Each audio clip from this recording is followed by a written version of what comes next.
My name is Ram Avatar Aharwal, Department of Civil Engineering in SKU Chhatarpur.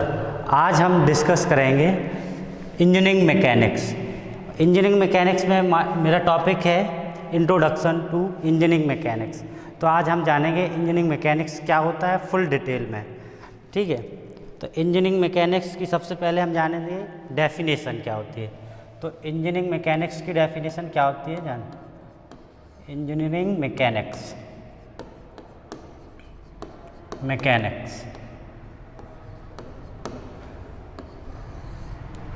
तो engineering mechanics क्या होता है। It is the study of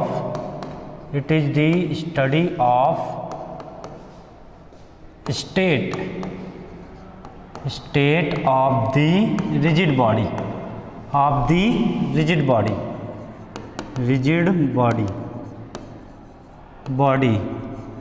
under the application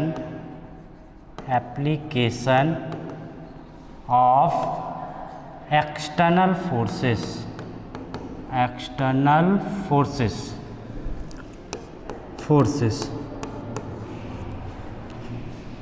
ठीक। तो engineering mechanics क्या होता है। It is the study of state of the rigid body under the application of forces. तो इसका मतलब क्या है, इसमें की पॉइंट क्या है देखते हैं। इसमें की पॉइंट कौन कौन से हैं। एक तो आपका स्टडी है की पॉइंट, एक आपका स्टेट है, और एक आपका रिजिड बॉडी है, और एक आपका एक्सटर्नल फोर्सेस है। एक्सटर्नल फोर्सेस, इनके बारे में हम डिटेल में डिस्कस करेंगे। सबसे पहले हम जानेंगे मैकेनिक्स है क्या, ठीक है। तो मैकेनिक्स आपने 12th में पढ़ा होगा एक सब्जेक्ट में, वो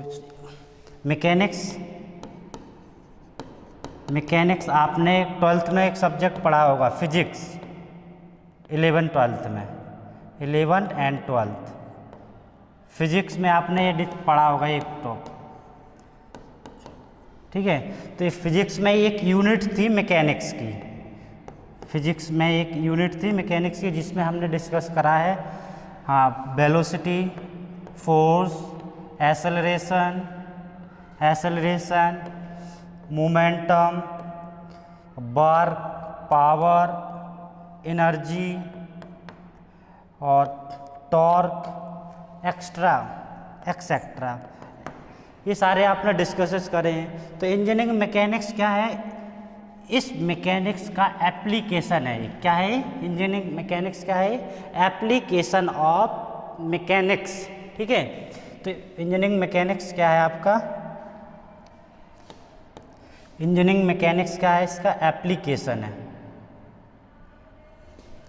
इंजीनियरिंग मैकेनिक्स क्या है, इंजीनियरिंग एप्लीकेशन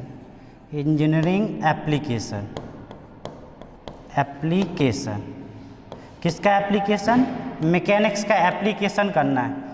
तो आप कहोगे सर कैसे, 11th-12th में तो हमने सिंपल ऐसे पढ़ा है। तो आपने 11th-12th में एग्जाम्पल समझो कैसे पढ़ा 11th-12th में। वहाँ पे आपने पढ़ा है, मान लो ये 4 ये आपके मेंबर हैं, ये मेंबर हैं आपके 4 ऐसे मेंबर दिए होते हैं, फोर्स दिया होता है, और वो पूछ लेगा मेंबर ए में फोर्स बता दो या बी में फोर्स बता दो। तो यहाँ पे मेंबर बोला जाता है, लेकिन इंजीनियरिंग एप्लीकेशन में हम यहाँ पे क्या बोलेंगे, बीम। क्या बोलेंगे, ये आपकी एक बीम है जिस पे एक पॉइंट लोड लगा है या यूडियल लोड लगा है, मान लो पॉइंट लोड P लगा है, और इसमें यहाँ पे मेंबर की जगह यहाँ पे क्या आ जाएगा, कॉलम। यहाँ पे कॉलम आ जाएगा, या तो हिंज सपोर्ट दे देगा, या रोलर सपोर्ट दे देगा, या फिक्स सपोर्ट दे देगा, जो भी। तो यहाँ पे इसका एप्लीकेशन ही हमारा इंजीनियरिंग मैकेनिक्स है, ठीक है। आई थिंक आपको ये इंट्रोडक्शन समझ में आया होगा। अब हम चलते हैं डेफिनेशन पर। डेफिनेशन क्या कहती है, तो डेफिनेशन क्या कहती है समझते हैं, ठीक है। तो मैं इसको रफ कर देता हूँ थोड़ा सा।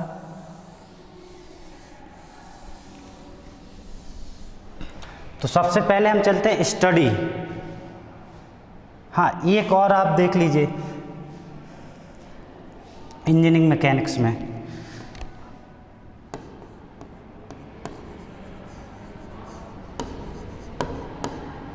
Engineering mechanics. आपने फिजिक्स में पढ़ा, ये फिजिक्स सब्जेक्ट किस में था? साइंस में था। किस में था? साइंस में था। ठीक है, तो ये साइंस किसका? साइंटिस्ट लोग पढ़ते हैं। यहाँ पे साइंटिस्ट और आपको इंजीनियरिंग एप्लीकेशन, इंजीनियरिंग का कंपैरिजन करना है। मान लीजिए ये आपका एक इंजीनियर है, ठीक है, एक इंजीनियर है, एक आपका क्या है? साइंटिस्ट है, मान लीजिए। ठीक है, साइंटिस्ट का क्या काम होता है? साइंटिस्ट का काम क्या है? बहुत सारे एक्सपेरिमेंट करेगा, बहुत सारे एक्सपेरिमेंट करेगा। इस एक्सपेरिमेंट से क्या करेगा? रिसर्च करेगा। क्या करेगा? रिसर्च करेगा, रिसर्च करेगा। ठीक, ये रिसर्च से इस रिसर्च से क्या मिलेगा? इसको या तो थ्योरी मिलेगी, कोई थ्योरी या आपका फार्मूला, ठीक है, फार्मूला कोई मिल जाएगा। और ये थ्योरी और फार्मूला किसको प्रोवाइड करेगा? ये साइंटिस्ट ने क्या करा? एक्सपेरिमेंट करा, रिसर्च करी, रिसर्च से थ्योरी निकाली या फार्मूला निकाला। इस थ्योरी को क्या करेगा वो? इस थ्योरी को इंजीनियर है आपका, ये इंजीनियर है, ये इंजीनियर को क्या कर देगा? हैंड ओवर कर देगा कि ये मेरी थ्योरी है, आप इस पर कोई एक्सपेरिमेंट करके इस पर कोई नया इन्वेंशन करिए। तो ये इंजीनियर को इसने हैंड ओवर कर दिया इस थ्योरी को। इस थ्योरी का इस्तेमाल करके, इस्तेमाल मतलब एप्लीकेशन करके, इस थ्योरी का एप्लीकेशन करके या तो इंस्ट्रूमेंट बनाएगा या स्ट्रक्चर बनाएगा या डिफरेंट बॉडी बनाएगा जो ह्यूमन के लिए उपयोगदारी हो। ठीक है, एप्लीकेशन, ठीक है, इस थ्योरी से का एप्लीकेशन करके वो बहुत सारे इंस्ट्रूमेंट, स्ट्रक्चर, ठीक है। तो ये इंजीनियर का काम है। इंजीनियर का काम क्या है? एप्लीकेशन। ठीक है, तो अब हम डिस्कस करते हैं इसको।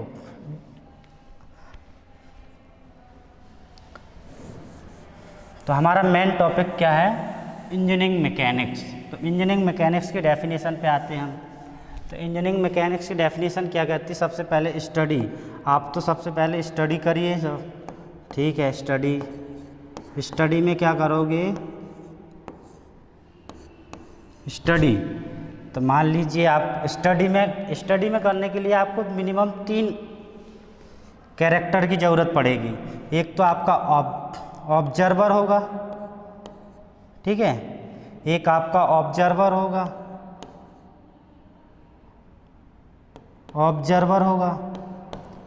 और एक आपका ऑब्जेक्ट होगा। मान लीजिए ये ऑब्जेक्ट है, ऑब्जेक्ट, और तीसरा आपका क्या होगा? ऑब्जर्वेशन। यहाँ पर तीसरा क्या हो रहा होगा? ऑब्जर्वेशन, ठीक है। एक आपका ऑब्जर्वर होगा, एक ऑब्जेक्ट होगा, एक ऑब्जर्वेशन होगा, ठीक है। इस तो ये ऑब्जर्वेशन क्या हो रही होगी? किस चीज़ की हो रही होगी? Physical quantity only. ना यहाँ पे हम बात करेंगे केमिकल क्वांटिटी की, ना यहाँ पे बायोकेमिकल क्वांटिटी की, ओनली यहाँ पे किसकी बात करेंगे? फिजिकल क्वांटिटी, ठीक है। किसकी बात करेंगे? Physical quantities. यहाँ पे हम फिजिकल क्वांटिटीज की बात करेंगे। आप कहोगे सर ये फिजिकल क्वांटिटी क्या होती है? तो हम इस पर आगे डिस्कस करते हैं सर। फिजिकल क्वांटिटी क्या होती है ये भी देख लीजिए। तो फिजिकल क्वांटिटी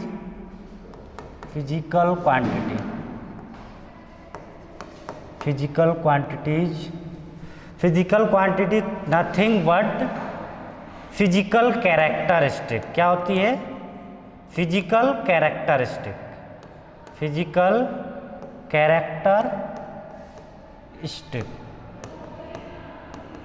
ठीक है। ये कुछ नहीं है, आपका फिजिकल कैरेक्टरिस्टिक है, ठीक है। फिजिकल कैरेक्टरिस्टिक एक तो आपने क्या पढ़ा होगा? यहाँ पे 2 तरह से और डिस्कस कर सकते हैं हम इसको।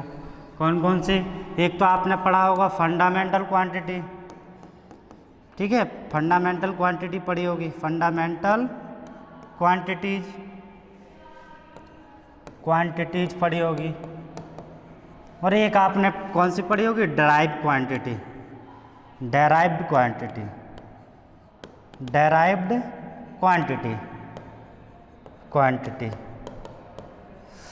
फंडामेंटल क्वांटिटी क्या होती थी, 11th-12th में हमने पढ़ा है, MLT के बारे में आपने सुना होगा, MLT,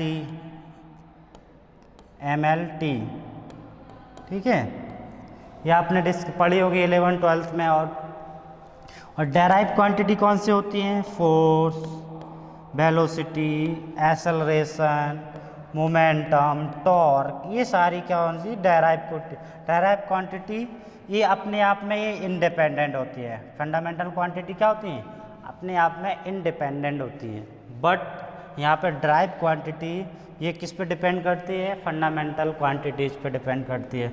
और एक आपने यहाँ पे क्या पढ़ रखी होगी, एक आपने स्केलर क्वांटिटी पढ़ी होगी, स्केलर क्वांटिटीज,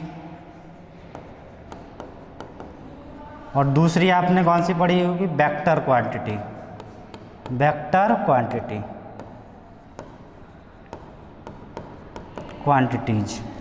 तो स्केलर क्वांटिटी क्या होती है, आपने डिस्कस करा होगा 11th-12th में कि ये सर इसमें ओनली क्या होता है, मैग्नीट्यूड होता है। क्या होता है, ओनली मैग्नीट्यूड होता है, ओनली मैग्नीट्यूड,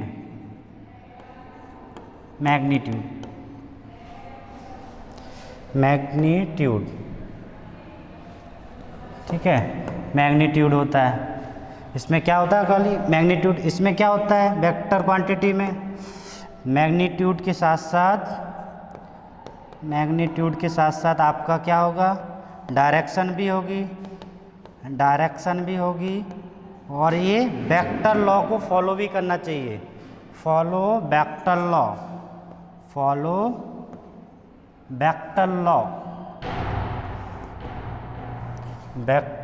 लॉ, ठीक है, वेक्टर लॉ ऑफ एडिशन को ये क्या होना चाहिए, फॉलो करना चाहिए। जैसे एग्जाम्पल में करंट क्या है, करंट में क्या होता है, मैग्नीट्यूड भी होता है। करंट में क्या होता है, करंट एक ऐसी क्वांटिटी है जिसमें मैग्नीट्यूड के साथ साथ डायरेक्शन भी होती है, लेकिन वेक्टर लॉ को फॉलो नहीं करती है, इसलिए वो वेक्टर क्वांटिटी नहीं है, ठीक है। करंट आपका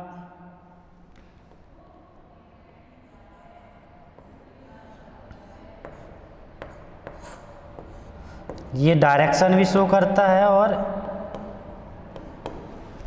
ठीक है, करंट एक एग्जाम्पल है आपका वेक्टर डायरेक्शन और मैग्नीट्यूड होने के साथ साथ इसमें क्या होता है, वेक्टर लॉ ऑफ एडिशन को फॉलो नहीं करता, इसी वजह से ये करंट क्या है, वेक्टर क्वांटिटी नहीं है, ठीक है। और ये हमारी फिजिकल क्वांटिटीज होगी। और फिजिकल स्टडी में हमको क्या देखना था, स्टडी कर रहे थे, हाँ, फिजिकल क्वांटिटी सर यहाँ पे पता चल गई। तो यहाँ पे हम ऑब्जर्वेशन करेंगे, सर ये बॉडी हमारी रेस्ट में है, मान लो यार रेस्ट में होगी तो वेलोसिटी की कुछ ना कुछ वैल्यू होगी। अगर ये मोशन में है तो वेलोसिटी की कुछ ना कुछ वैल्यू होगी। अगर ये बॉडी रेस्ट में है तो वेलोसिटी कितना हो जाएगा, 0 हो जाएगा। तो ये हमको यहाँ पे स्टडी में पता चलता है, ठीक है। अब सेकंड हमारा क्या है, स्टेट। तो स्टेट डिस्कस करते हैं, क्या होता है स्टेट, ठीक है। सेकंड नंबर है हमारा स्टेट, ठीक है। स्टेट क्या होता है, ठीक। तो स्टेट हम जानेंगे।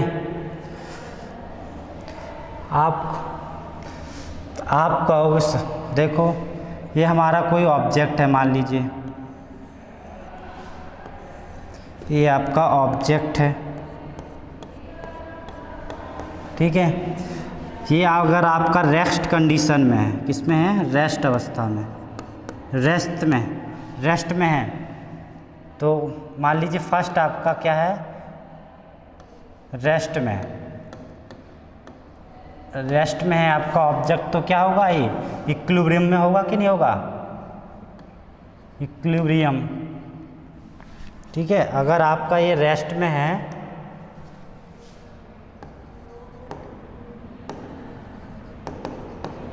तो ये इक्विलिब्रियम में होगा। ठीक है, और इसमें सारे फोर्स क्या होंगे, जीरो होंगे, नेट फोर्स भी जीरो लग रहे होंगे। अगर ये मोशन में है, सेकंड क्या है, मोशन में है, बॉडी कैसी है, मोशन में। दूसरा एग्जांपल देख लो, है कि बॉडी कैसी है, मोशन में है, मोशन। तो इसमें क्या होगा, इसकी स्टेट क्या होगी, अनइक्विलिब्रियम, अनइक्विलिब्रियम, इक्विलिब्रियम। ठीक है, अनइक्विलिब्रियम में होगा। ठीक, ये आपकी स्टेट हो जाएगी, या तो बॉडी हमारी रेस्ट में होगी या हमारी बॉडी मोशन में होगी। ठीक है, और थर्ड आपका क्या था, थर्ड आपका क्या था, रिजिड बॉडी। रिजिड बॉडी क्या होती है,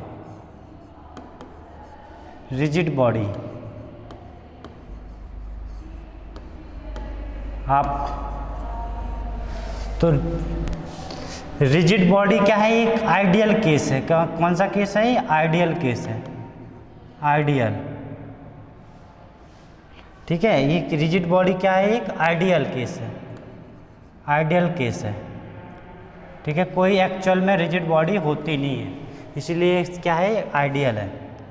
ठीक है, तो यहाँ रिजिड बॉडी हम किस में डिस्कस करेंगे, ओनली इंजीनियरिंग मैकेनिक्स में डिस्कस करेंगे, इंजीनियरिंग मैकेनिक्स में, इंजीनियरिंग मैकेनिक्स में। और एक आपकी कौन होती है, डिफॉर्मेबल बॉडी। एक रिजिड बॉडी होगी, एक आपकी कौन सी होगी, deformable body, deformable body. Deformable body कौन सी है, आपकी रियल बॉडी है, रियल केस है ये आपका। तो इसमें हम यहाँ पर कौन सा नया सब्जेक्ट निकल के आएगा, रिजिड बॉडी में हमारा सब्जेक्ट इसका डिस्कस करेंगे, इंजीनियरिंग मैकेनिक्स में डिस्कस करेंगे। पूरी इंजीनियरिंग मैकेनिक्स में हम रिजिड बॉडी के बारे में पढ़ेंगे। लेकिन एक डिफॉर्मेबल बॉडी में, जिसमें, और रिजिड बॉडी किस, रिजिड बॉडी मतलब no deformation, no deformation, no deformation. ठीक है, यहाँ पे कोई डिफॉर्मेशन नहीं हो रहा होगा, लेकिन डिफॉर्मेशन में, यहाँ पे डिफॉर्मेशन हो रहा होगा। तो इसमें कौन सा सब्जेक्ट यहाँ से निकल के आएगा तुम्हारा, सोम, सोम या मॉस। जिस सोम को क्या बोलते हैं, strength of material, strength of material. ठीक सर, आप कहोगे कि हाँ। और इसको मॉस को क्या बोलते हैं, mechanics of structure, mechanics of structure, structure.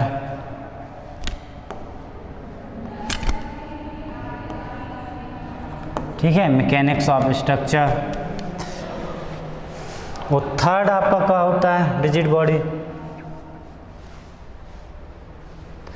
Third आपका कौन सी है, तो हम ये सारी रिजिड बॉडी किससे मिलकर बनती होगी, मैटर से मिलकर बनी होगी, मैटर से। और आपका मैटर सर क्या होता है, तो मैटर और चीज़ें जिसमें,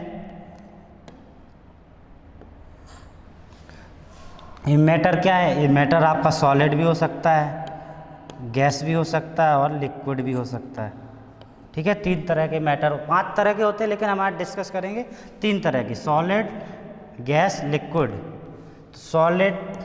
सॉलिड में हम कौन सा सब्जेक्ट में रिजिड बॉडी होगी, सॉलिड मतलब रिजिड बॉडी, रिजिड बॉडी। और रिजिड बॉडी कौन सी होगी, या आइडियल होगी, आइडियल होगी।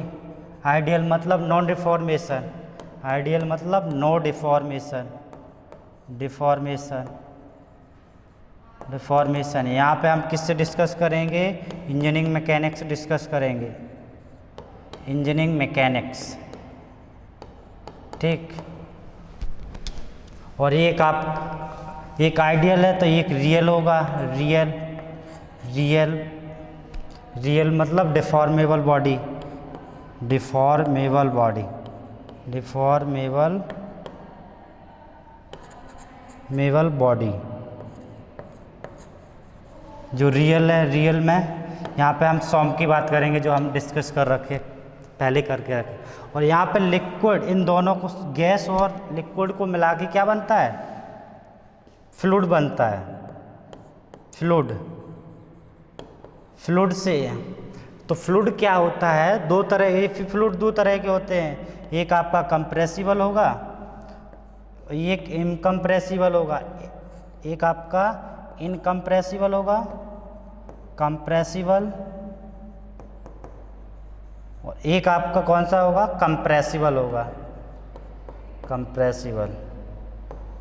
तो आप कहोगे सर ये कंप्रेसिबल क्या है, इनकम्प्रेसिबल क्या है, तो इनकम्प्रेसिबल ऐसा कोई फ्लूइड है नहीं जो कंप्रेस नहीं होता हो। तो ये किस में चला जाएगा, आपका आइडियल केस हो जाएगा, ये आइडियल केस हो जाएगा यहाँ पे, आइडियल केस में हम, ठीक है।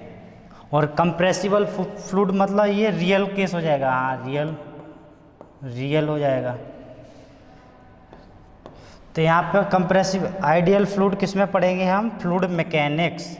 यहाँ पे एक नया सब्जेक्ट निकल के आया, फ्लूइड मैकेनिक्स, ठीक है। और रियल कंप्रेसिबल किस में पढ़ेंगे हम, यहाँ पे रियोलॉजी, किस में पढ़ेंगे, रियोलॉजी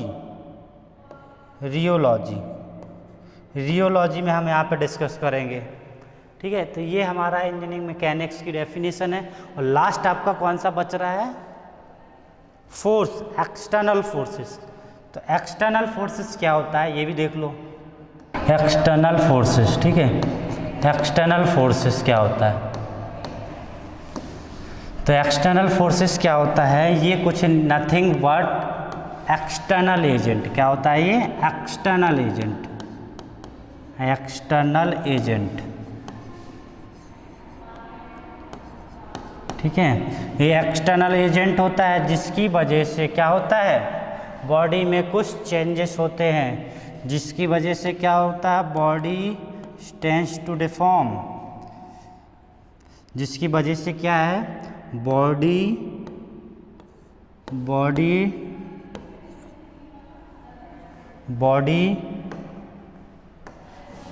क्या होती है, टेंड्स टू डिफॉर्म, या तो डिफॉर्म होगी या डिफॉर्मेशन होने की कोशिश करेगी, ठीक है। किसकी वजह से, एक्सटर्नल फोर्सेस की वजह से, एक्सटर्नल फोर्सेस की वजह से, ठीक है। और थर्ड इसमें क्या पढ़ोगे आप, एक्सटर्नल फोर्स क्या होता है, एक्सटर्नल फोर्स क्या होता है, इसकी यूनिट क्या होती है फोर्स की, तो सब थर्ड आपका यूनिट पढ़ोगे, यूनिट क्या होती है इसकी, यूनिट। तो फोर्स हम जानते हैं, फोर्स सब फेमस शब्द क्या है, F बराबर ma, पढ़ा होगा आपने न्यूटन का सेकंड लॉ। तो यहाँ से आप फोर्स की यूनिट निकालोगे तो ये क्या है, m क्या है आपका मास, ये क्या है एक्सेलरेशन, m आपका यहाँ पे मास हो गया, ये आपका एक्सेलरेशन हो गया,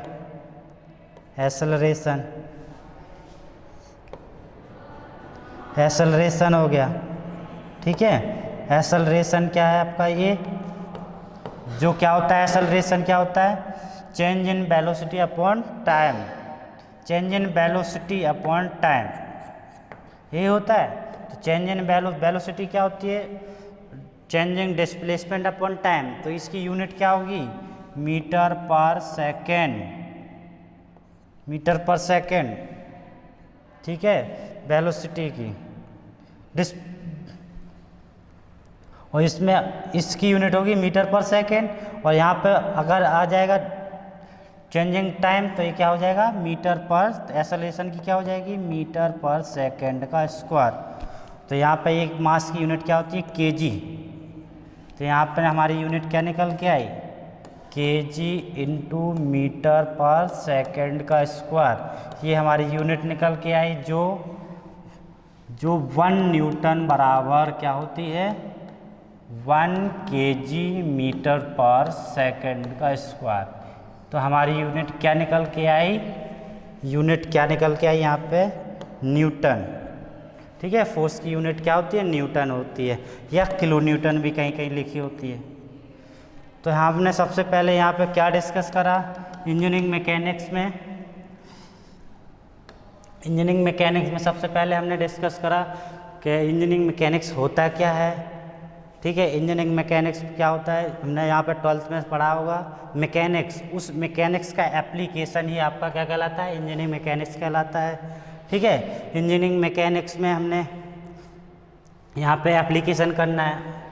ठीक है, और हमने यहाँ पे फर्स्ट में क्या पढ़ा, स्टडी करी। स्टडी में हमको एक ऑब्जर्वेशन होता है, एक ऑब्जर्वर होता है, एक ऑब्जेक्ट होता है, एक ऑब्जर्वेशन होता है। ऑब्जर्वेशन किसका हो रहा हो यहाँ पे, ओनली फिजिकल क्वांटिटीज़ का हो रहा है। ठीक है, फिजिकल क्वांटिटीज़ भी हमने यहाँ पे डिस्कस कर रखी हैं। फिजिकल क्वांटिटी क्या होती हैं, फिजिकल क्वांटिटीज़ क्या होती है, एक फंडामेंटल क्वांटिटीज़ होती है, एक डेराइव क्वांटिटी होती है। फंडामेंटल क्वांटिटी ये 7 होती हैं, इस 7 की मदद से ये MLT आपका बनता है आपने। ठीक है, और यहाँ पे एक डेराइव क्वांटिटी क्या होती है, डेराइव क्वांटिटी किसकी मदद से बनती है, फंडामेंटल क्वांटिटीज़ की मदद से ये बनती हैं। ठीक है, और ये यहाँ पे एक स्केलर क्वांटिटी क्या होती है सर, आप कहोगे सर उसमें एक ओनली क्या होता है, मैग्नीट्यूड होता है, ओनली क्या होता है, परिणाम। जिसमें परिणाम हो उसमें क्या होता है, स्केलर क्वांटिटी। ठीक है, जिसको हम बोलते हैं अदिश राशि। ठीक है, और सदिश राशि मतलब वेक्टर क्वांटिटी क्या होती है सर, मैग्नीट्यूड के साथ साथ आपका डायरेक्शन हो, वेक्टर लॉ को फॉलो करे। आप कहोगे सर वेक्टर लॉ को तो सर ये इसमें करंट में भी वेक्टर डायरेक्शन होती है, मैग्नीट्यूड होता है, हाँ होता है, लेकिन ये वेक्टर लॉ ऑफ एडिशन को फॉलो नहीं करता, इसलिए ये वेक्टर क्वांटिटी नहीं है। ठीक है, अब यहाँ पे हमने स्टडी हो गया हमारा। हाँ, सेकंड क्या है, स्टेट के बारे में हमने डिस्कस करा। स्टेट क्या होती है, 2 तरह की स्टेट होगी, या तो बॉडी किस में होगी, रेस्ट में होगी, या बॉडी मोशन में होगी। रेस्ट में होगी तो इक्विलिब्रियम क्या होगा, ये बॉडी किस में होगी, इक्विलिब्रियम में होगी। अगर रेस्ट में होगी बॉडी तो क्या है, इक्विलिब्रियम में है। अगर बॉडी मोशन में है तो ये अनइक्विलिब्रियम में है। तो यहाँ पे अगर बॉडी रेस्ट में है तो हम ये कौन सा पार्ट हो जाएगा, स्टैटिक वाला पार्ट हो जाएगा, स्टैटिक वाला पार्ट हो जाएगा। अगर हमारी बॉडी मोशन में है तो ये किस में हो जाएगा, किस में हो जाएगा, ये डायनामिक में हो जाएगा। डायनामिक में हम इसको पढ़ेंगे, डायनामिक्स। अब हम यहाँ पे सेकंड हमने डिस्कस कर रहा है रिजिड बॉडी एक क्या है, आइडियल केस है, और एक होती है आपका रिजिड बॉडी जिसको कभी डिफॉर्म नहीं होती है, और एक होती है आपकी डिफॉर्मेबल बॉडी, जिसमें हम डिफॉर्मेबल बॉडी में आगे सेमेस्टर में पढ़ेंगे, सॉम सब्जेक्ट आएगा एक नया। और मैटर क्या होता है, मैटर हमारे 3 तरह के, सॉलिड, लिक्विड और गैस। सॉलिड से हमारा रिजिड बॉडी बना, जिससे हमारा इंजीनियरिंग मैकेनिक्स सब्जेक्ट निकला, और डिफॉर्मेबल से सॉम निकला, नया सब्जेक्ट सॉम। और आपका गैस और लिक्विड दोनों मिला के क्या बनता है, फ्लूइड से यहाँ से 2 सब्जेक्ट निकल के आए। इनकम्प्रेसिबल में हम पढ़ेंगे किसमें, फ्लूइड मैकेनिक्स पढ़ेंगे, और कंप्रेसिबल में पढ़ेंगे हम रियोलॉजी, जो आपके इस बीटेक लेवल में है ही नहीं, ये पढ़ेंगे हम मास्टर डिग्री में। आई थिंक आपको समझ में आया होगा। Thank you, all the best.